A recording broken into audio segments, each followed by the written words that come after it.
Hello there, we just got done watching the Marvels from 2023. It's rated PG-13. It's an hour and 46 minutes long. It's sci-fi, superhero action adventure movie, and we watched it on, streamed on IMAX. It's Captain Marvel teams up with Miss Marvel and astronaut Captain Monica Rambeau to save the universe.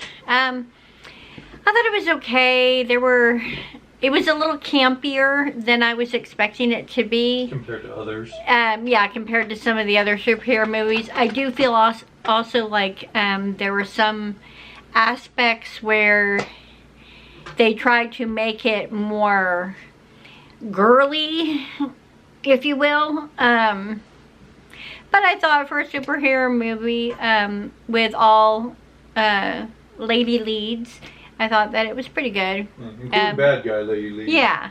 They definitely set it up for this to be something where there'll be continuations of the story and what's happening and stuff. So, yeah, I think that's not too bad, and certainly comparable to a lot of the other Marvel-style superhero movies. Bad guy was very underwhelming, though. Yeah, the bad guy was pretty disappointing, but, you know, what are you gonna do? But, yeah, I probably would not watch this one again, but for one time through, yeah, I'd say check it out.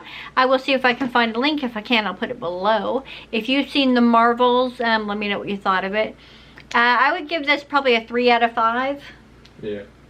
So 3 out of 5 stars is where I would place it on that kind of a range. Let me know if you saw it, what you thought of it, and if you haven't seen it, are you a fan in general of Marvel's superhero movies?